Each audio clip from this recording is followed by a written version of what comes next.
ইউক্রেনের আরেকটি শহর দখল নিল রাশিয়া। রুশ সেনারা পূর্ব ইউক্রেনের আরেকটি শহর দখলে নিয়েছেন।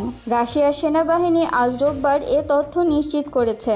রুশ সেনাদের দখল করা শহরটির নাম নোভোরোদিভকা। 2022 সালের ফেব্রুয়ারিতে রাশিয়া ইউক্রেনে অভিযান শুরুর আগে শহরটির বাসিন্দার সংখ্যা ছিল 14,000-এর বেশি। নোভোরোদিভকা ইউক্রেনের পূর্ব দিকের দনবাসের দোনেৎস্ক অঞ্চলের একটি শহর। এই অঞ্চলের কৌশলগতভাবে গুরুত্বপূর্ণ পোক্রোভস্ক শহর দখলই রুশ সেনাদের প্রধান লক্ষ্য।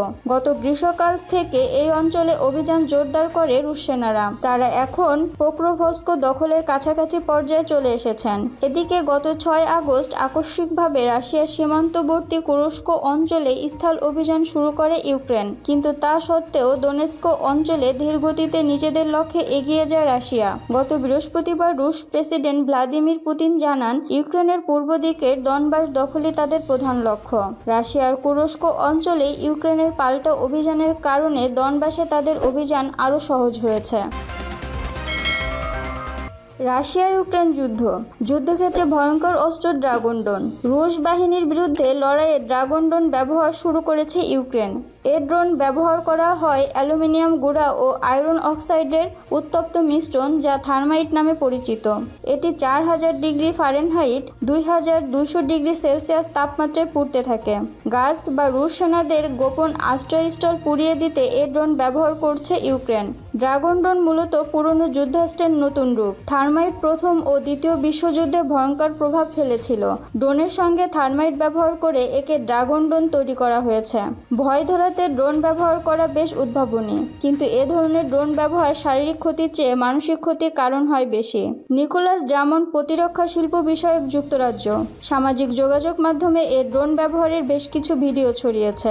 এছাড়া সামাজিক যোগাযোগ মাধ্যম টেলিগ্রামেও ইউক্রেনের প্রতিরক্ষা মন্ত্রণালয় গত বুধবার এ ড্রোনের ভিডিও প্রকাশ করা হয়। এতে দেখা যায় এ ড্রোন তুলনামূলকভাবে কম উচ্চতায় ওড়ে ও আগুনের বৃষ্টি ঝরায়। গলিত লোহা যখন ড্রোন থেকে পড়তে থাকে তখন একে মনে হয় পৌরাণিক কাহিনীর ড্রাগনের মতো মুখ দিয়ে আগুন ঝরাচ্ছে। তাই এ ড্রোনের নাম দেওয়া হয়েছে ড্রাগন। ইউক্রেনের 60তম মেকানাইজড ব্রিগেড সামাজিক যোগাযোগ মাধ্যমে বলছে, স্ট্রাইক ড্রোন আমাদের প্রতিশোধের ডানা। সরাসরি আকাশ থেকে আগুন নিয়ে আসে। এ ড্রোন আমাদের শত্রুদের জন্য সত্যিকারের হুমকি হয়ে এসেছে। এ ড্রোন শত্রুর অবস্থান এমন নিখুঁতভাবে পুড়িয়ে দেয় যা অন্য কোনো অস্ত্রে অর্জন করা যায় না। প্রতিরক্ষা শিল্প বিশ্লেষক ও সাবেক ব্রিটিশ সেনা কর্মকর্তা নিকোলাস ড্রামন্ডের মতে, ভয় সৃষ্টি করা সম্ভবত ইউক্রেনের থার্মাইট ড্রোনের প্রধান প্রভাব। এটা খুব বাজে জিনিস। ভয় ধরাতে ড্রোন ব্যবহার করা বেশ উদ্ভাবনী, কিন্তু এ ধরনের ড্রোন ব্যবহার শারীরিক ক্ষতির চেয়ে মানসিক ক্ষতির কারণ হয় বেশি।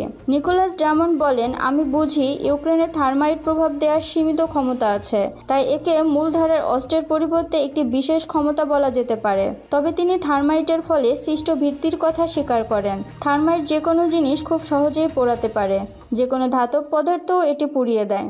এ থেকে সুরক্ষা পাওয়ার সম্ভাবনা কম। জার্মানির একজন রসায়নবিদ 1890 সালে থার্মাইট আবিষ্কার করেন। এটি রেলপথ ঢালাই করতে ব্যবহার করা হতো, কিন্তু পরে সামরিক কাজেও ব্যবহার শুরু হয়। মন্ট্রিলের ম্যাকগিল বিশ্ববিদ্যালয়ের তথ্য অনুযায়ী প্রথম বিশ্বযুদ্ধের সময় বোমা হিসাবে থার্মাইট ব্যবহার করত জার্মানরা।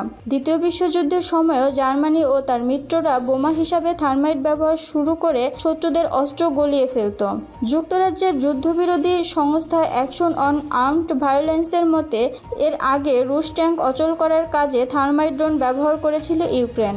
থার্মাইটের নিখুঁত ক্ষমতা ও প্রচলিত প্রতিরক্ষা ব্যবস্থা এড়ানোর মতো ড্রোনের ক্ষমতা একসঙ্গে যুক্ত হওয়ায় থার্মাইট বোমাকে আধুনিক যুদ্ধে একটি অত্যন্ত কার্যকর হাতিয়ার করে তুলেছে।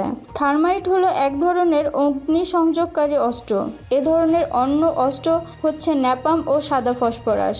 জাতিসংঘের নিরস্ত্রীকরণ কার্যালয় বলছে, অগ্নিসংযোগকারী অস্ত্র ব্যাপক ধ্বংস ও পরিবেশের ক্ষতি করতে পারে। যুক্তরাষ্ট্র দ্বিতীয় বিশ্বযুদ্ধের সময় জাপানের রাজধানী টোকিও নাপাম বোমা ব্যবহার করেছিল যুক্তরাষ্ট্র। এছাড়া ভিয়েতনামেও এ অস্ত্র ব্যবহার হয়েছিল। আন্তর্জাতিক যুদ্ধের নিয়ম অনুযায়ী সামরিক লড়াইয়ে থার্মাইট ব্যবহার নিষিদ্ধ নয়, কিন্তু এর প্রভাবের কারণে সামরিক কোনো লক্ষ্য বস্তুতে এর ব্যবহার নিষিদ্ধ। মানুষের শরীরের ওপর এর ব্যাপক প্রভাব রয়েছে। 2022 সালের ফেব্রুয়ারি মাসে রুশ president Vladimir Vladimir Putin Ukraine অভিযানের নির্দেশ দেন। এরপর থেকে ইউক্রেন ও রাশিয়ার লড়াই চলছে। ইউক্রেন ইতিমধ্যে সেনা সংখ্যা ও অস্ত্রশস্ত্রে রাশিয়ার চেয়ে পিছিয়ে পড়েছে এবং ছোট ছোট ড্রোন থেকে শুরু করে হাতুড়ির মতো নানা উদ্ভাবনী অস্ত্র ব্যবহার করে প্রতিরোধের চেষ্টা চালাচ্ছে। তবে ইউক্রেন এ ধরনের ড্রোন ব্যবহার করলেও দ্রুত যুদ্ধক্ষেত্রে চিত্র পাল্টানোর সম্ভাবনা নেই। ড্রামন্ড বলেন, ইউক্রেন যদি সত্যিকারের প্রভাব অর্জন করতে চায় তাদের কুরস্কে ব্যাপক সেনা মোতায়েন করে চাপ দিতে হবে। এর পাশাপাশি থার্মাইট রুশ সেনাদের মনে ভয় সৃষ্টি করবে। থার্মাইট তাদের চাপে রাখবে।